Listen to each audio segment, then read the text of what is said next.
Hi everyone. This week, Carnival made some big announcements and opened cruises on the Carnival Festivale. There's a few things that are now known about the Carnival Festivale's complimentary dining on board, and in this video, I'm going to take a look at some of the announced venues that are going to serve some complimentary dining options.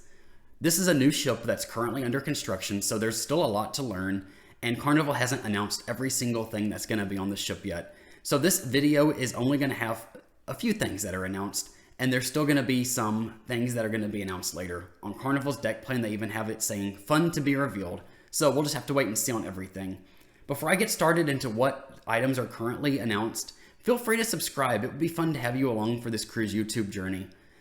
Let's go ahead and take a look at the first venue. One of the complimentary dining venues on the Carnival Festivale is the Big Chicken. Big Chicken is on Carnival's other three current Excel class cruise ships and is also on the Carnival Radiance. Big Chicken serves complimentary breakfast and lunch, and actually even serves all-day breakfast during its open hours. The Big Chicken has a variety of things for guests to choose from, like crispy chicken sandwiches, and there's some different flavors like the MDE, which stands for the most dominant ever, Shack Attack, Uncle Jerome, and the Big Aristotle. Guests can also get chicken strips that are hand-breaded and come with fries. Carnival has grilled chicken available on request for the chicken sandwiches. There's also some sides that guests can get at the Big Chicken self-serve toppings bar, like potato salad, house-made sweet and spicy pickles, jalapeno slaw, and then there's a bunch of sauces like barbecue ranch, Memphis barbecue, shack sauce, and buffalo hot. All-day breakfast, the hours will vary on the Carnival Festivale based on whether it's a port day or a sea day, but when all-day breakfast is happening, guests are going to be able to get a chicken and biscuit, a biscuit and egg, and a 3-cheese omelet, and fries are typically available. At least on Carnival's current ships with Big Chicken, you can get fries even in the morning, so I'm sure it's going to be the same way on the Carnival Festivale. The Big Chicken will be located on the Carnival Festivale's Deck 16 in a similar spot as the Carnival Jubilee, Carnival Celebration, and Mardi Gras. Going inside on Deck 16 is the Carnival Festivale's Lido Marketplace. The Lido Marketplace is the ship's buffet and serves a variety of different things at breakfast, lunch, and dinner. Most items in the Lido Marketplace are complimentary, and usually things that cost extra will be noted, or there'll be a wait staff coming around with like drinks from the bar or something that it's clear that it costs extra.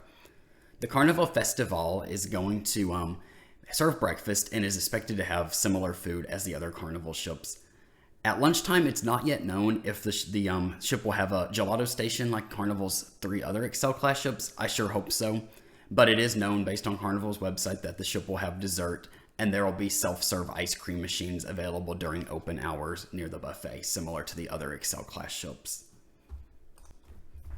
It is expected that the festival's Lido Marketplace will have a shawarma, a salad bar, and a Sea Dog station, as Carnival has put these on their other 3 Excel class ships, the Mardi Gras, Carnival Celebration, and Carnival Jubilee. That hasn't been confirmed yet, but it will be interesting to see if Carnival decides to keep that concept going on the festival. Another complimentary venue that Carnival has confirmed for the Carnival Festival is called Street Eats. Street Eats on Carnival's 3 other Excel class ships has 3 different stations, and each station serves a different food each day of the cruise. There's Mad Sizzle, Steam Dream, and Time Fries. At lunchtime and into the afternoon, these venues will serve one item, and guests can come by and get as much as they want. It's served to you by a crew member. Street Eats does also include the Seafood Shack, but the Seafood Shack does cost extra on other Carnival ships and is expected to cost extra on the Carnival Festivale too. Carnival has not yet released what the menus for the Street Eats venues is going to be on the Carnival Festivale. I know on the Mardi Gras, the Carnival Celebration, and the Carnival Jubilee, the exact menus and rotations of the one item per station per day does vary a little bit. So I'm sure Carnival will probably introduce a couple of new items when the Carnival Festivale makes its 2027 debut. But at this point, we'll just have to wait and see. But it is on Carnival's website that Street Eats will have some complimentary venues, so that'll be exciting. The Carnival Jubilee's Deck 16 is also home to a venue on several other Carnival ships known as the Carnival Blue Iguana Cantina. The Blue Iguana Cantina serves breakfast and lunch, and at breakfast time typically serves breakfast burritos and breakfast tacos, and at lunchtime serves tacos and burritos. At both meals, you can have your burrito or taco topped however you want it to, and you also have a toppings bar that is self-service located right outside the venue. The Blue Iguana Cantina does get really busy, especially on sea days, so I recommend getting there early and getting in line if you want to minimize the amount of time that you have to wait. However, on port of call days, it's a little more relaxed, and Carnival does a good job on all days of the cruise staffing this venue, so the lines do move very quickly. It was very good. The Carnival Jubilee's Blue Iguana Cantina was very good on my recent cruise. Moving up to the Serenity Adults Only Retreat, which is on the Carnival Festivale's Deck 18, Carnival has put on their deck plan that there's going to be Fresh Creations available on board. On other ships, Fresh Creations is a venue that serves complimentary salad, and usually it's self-serve salad that's available at lunchtime. The Serenity Adults Only Retreat is available to guests that are 21 years of age and older, and then when this venue is open, the guests can come get in line, create a salad with the toppings that are available there, and then either eat it on the Serenity or take it to go. And this is a complimentary venue and is expected to be the same on the Carnival Festivale. Moving on down to Deck 8, Carnival has several complimentary options that are planned for the Carnival Festivale's Deck 8. One of the things is called the Pizza Palooza, which is the Carnival Festivale's pizzeria.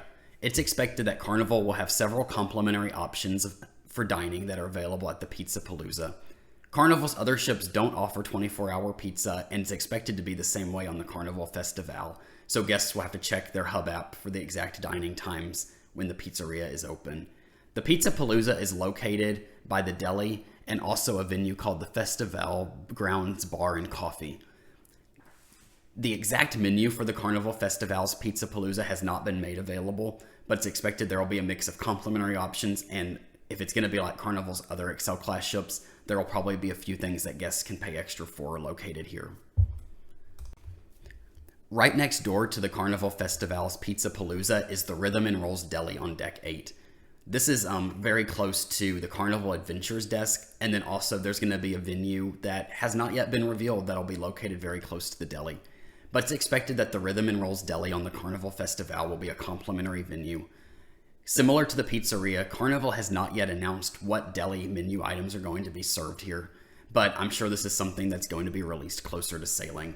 There will probably be a few standard options that you can find on other ships as delis, and then maybe a few options that'll be specific to this ship.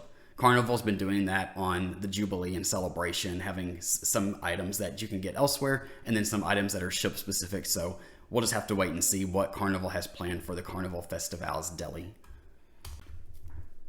At the back of the Carnival Festivale's Deck 8 is a venue called Guy's Pig and Anchor Smokehouse and Brewhouse. This area has a bar in it, and the bar will cost extra, but then outside, on one of the sides of the ship on Deck 8 in a park called the Lanai, which is an outside walkway, guests will be able to find a line that serves lunch that's complimentary on usually the first day and most sea days. And this will serve things like sausage, some brisket, collard greens, macaroni and cheese, and then all sorts of other barbecue meats and sides. And this is not available every day of the cruise, but it is complimentary when it is open, so you'll have to check the Carnival Hub app. At nighttime, if this venue works similar to the Carnival Jubilee Celebration and Mardi Gras, it's expected that Guy's Pig and Anchor Smokehouse and Brewhouse will have some complimentary dining available.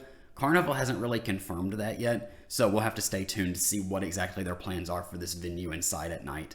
But on days that the lunch is available, that's usually served outside. If the weather's bad, sometimes they'll move it inside on an open day, but then at dinner, usually it's inside, and we'll just have to wait and see if it's free or not. So stay tuned on that. There's still a lot to learn about the ship. The Carnival Festivale has two main dining rooms on board, which are the Harmony Restaurant and the Melody Restaurant. The Harmony Restaurant is located at the backs of Decks 6 and 7, and the Melody Restaurant is located midship on Deck 6.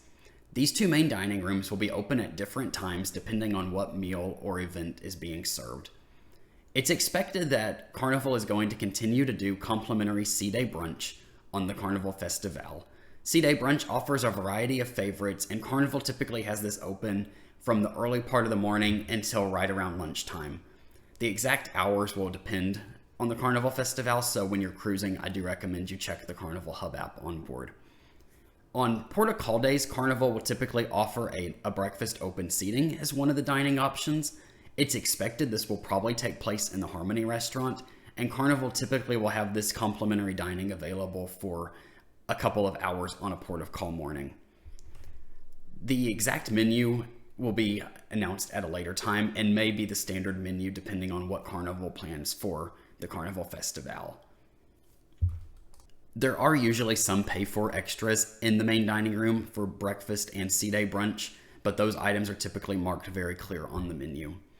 Another complimentary program Carnival typically has is called Tea Time, and this is typically served on some of the C-Day afternoons. There's usually some desserts and some hot tea available to guests. There are a few pay-for extra options, but Carnival is usually very clear about this, and it's expected that Tea Time will continue and be on the Carnival Festivale when it makes its debut in 2027.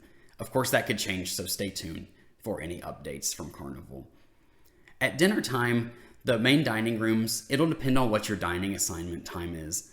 Guests can typically choose from your time dining, early seating, or late seating, and then will be assigned a specific dining room based on what their confirmed dining time is.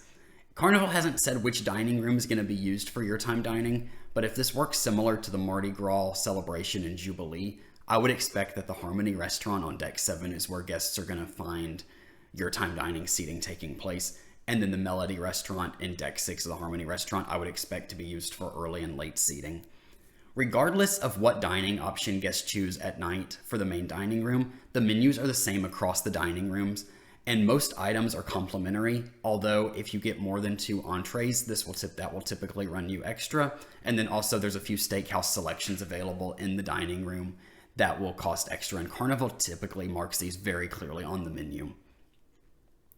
It still hasn't been confirmed yet what the menus will be in the main dining room, if Carnival's going to keep the same menus they have now that are currently around the fleet, or if they're going to introduce new main dining room menus. There's still more information that is yet to come, so we'll just have to stay tuned and see what happens. There's still plenty of time between now and 2027 for Carnival to make announcements about food.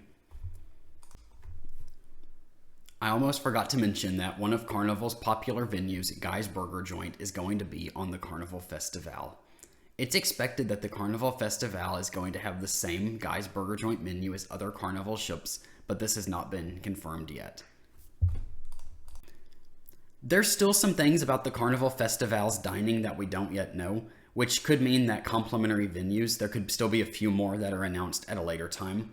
Also, keep in mind that things are subject to change. This ship is currently under construction, and by the time the Carnival Festivale makes its debut in 2027, Carnival may have changed their mind on some dining things, may have added some additional dining things, enhanced a few dining things. We'll just have to wait and see exactly what Carnival does for the Carnival Festivale, and stay tuned for announcements on Carnival's website through press releases and looking at the deck plans. Thank you so much for listening to this update. I hope you found it interesting and informative. If you're planning on cruising on the Carnival Festivale, feel free to leave me a comment and let me know what food and venue you're looking forward to on the ship. Have a great day, and thank you so much for listening.